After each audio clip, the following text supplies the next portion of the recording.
Gracias, señor presidente. Señorías, de un debate como este, los asturianos deberían ser capaces de extraer si es importante tener presupuesto y si este presupuesto merece su aprobación. Pero creo que, por desgracia, al escuchar determinados argumentos, los asturianos solo podrán concluir lo que es obvio, que hay grupos parlamentarios que actúan en función de sus estrategias, sus beneficios y sus obsesiones.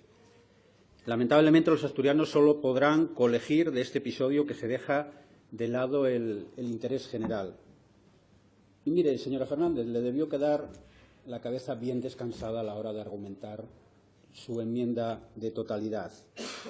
Y es una pena que no lleguemos a tener ese debate donde analicemos también las enmiendas parciales, sino también descubriríamos o destaparíamos algunas de las vergüenzas de algunas de las enmiendas como las que han presentado. Ese es el reto demográfico que ustedes apuestan, restar ayudas a los emigrantes, a los centros de asturianía e incluso la limpieza de las sedes judiciales. Eso es una de las apuestas que ustedes hacen por el reto demográfico. Les debió quedar bien descansada la cabeza. Pero, miren, me hago eco de una intervención del señor Fernández Bartolomé en la Comisión de Hacienda, donde decía que en política la oportunidad manda más que la razón.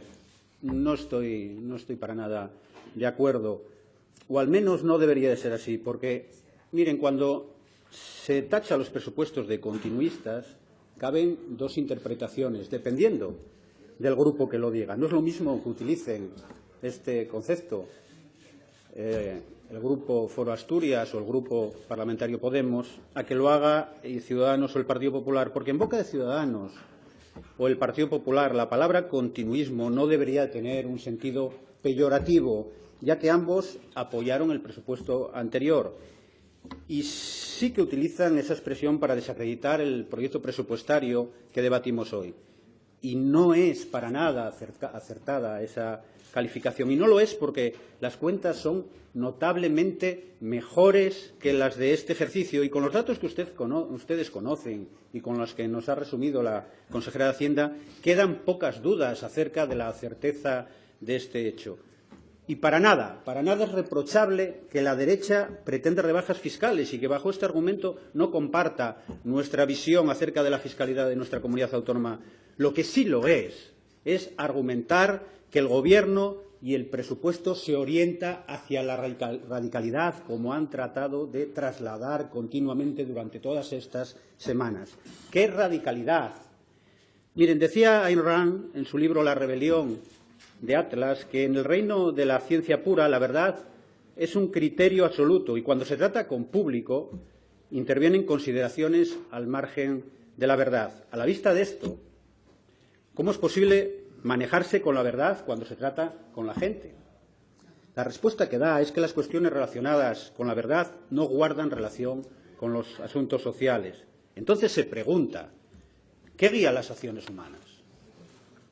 Las necesidades del momento. La verdad es hoy un valor de conveniencia.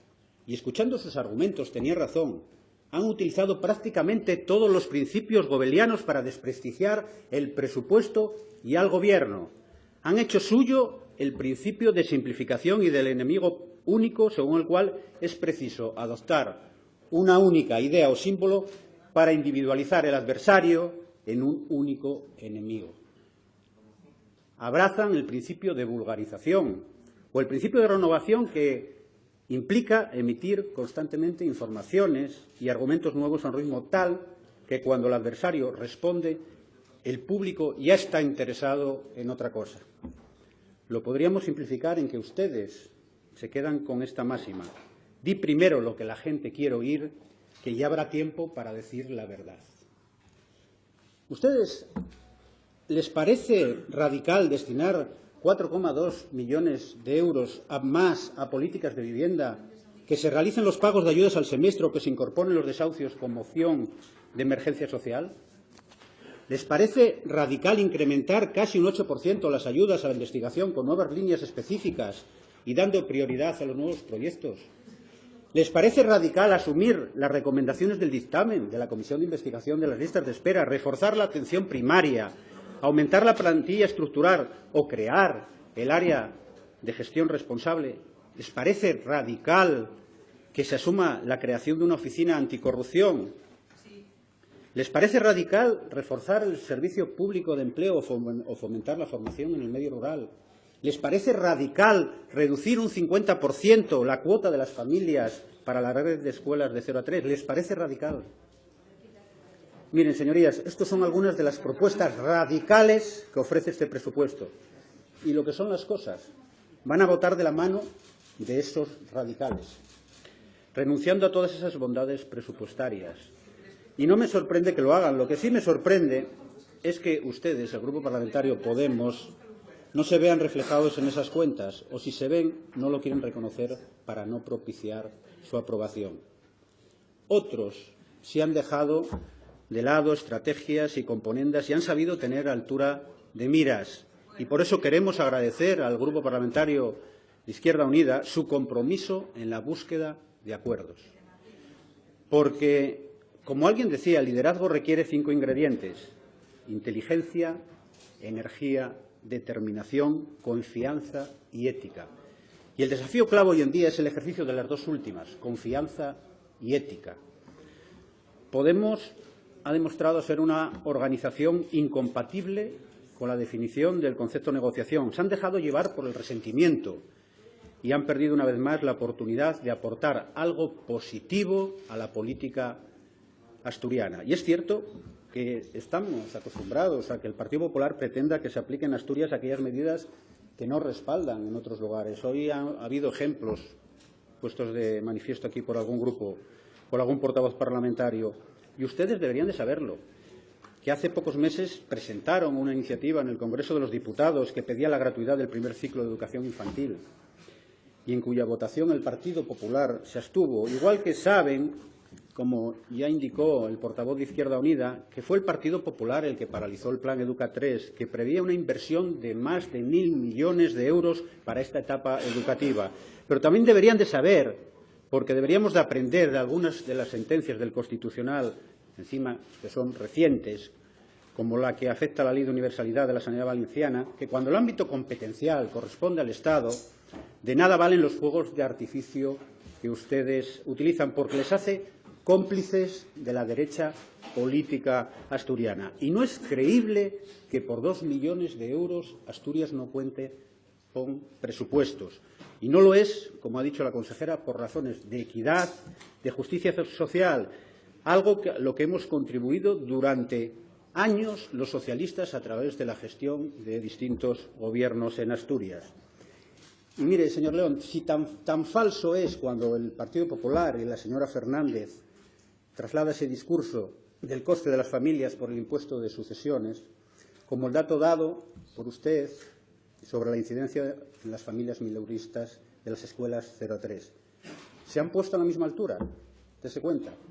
Yo creo que se lo deberían hacer mirar. De la misma manera que la derecha argumenta que hace falta más inversión productiva mientras bloquea la eliminación de la regla de gasto en el Congreso de los Diputados, manifestándose en contra de destinar el superávit a mejorar los servicios públicos. ¿Es esa realmente la coherencia que debemos tener? ¿Es esa realmente la coherencia que quieren los asturianos? Mire, hace un año la señora Fernández decía que querían ser útiles en su tierra y a su gente. ¿Qué quieren ser ahora? Ahora no quieren ser útiles. Señorías, algunos grupos argumentan lo que le falta al presupuesto. Yo les pregunto, ¿a qué renuncian sin él? ¿A qué hacen renunciar a los asturianos sin el presupuesto? Mírense, ustedes, que les gusta tanto a ubicar a Asturias a la cola de todo, renuncian a seguir avanzando y que la Asturias que todos deseamos se fortalezca. La Asturias que destina 6.435 euros de gasto público en educación por alumno, que nos sitúa cuartos tras el País Vasco, Navarra o Cantabria. La Asturias que tiene la segunda mejor ratio de alumnos por profesor.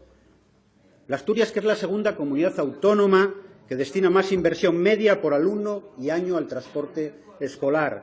La Asturias que es la segunda comunidad con mayor gasto sanitario en público por habitante. La Asturias que es la segunda comunidad que más incrementa el número de personas dependientes atendidas. Y por eso, y por muchas otras cosas más, es imprescindible para Asturias y para los asturianos que tuviéramos presupuesto. Finalizo, señor presidente. Quiero agradecer a la consejera el esfuerzo que ha hecho durante todas estas semanas, porque es un ejemplo de trabajo bien hecho. Gracias, señor presidente.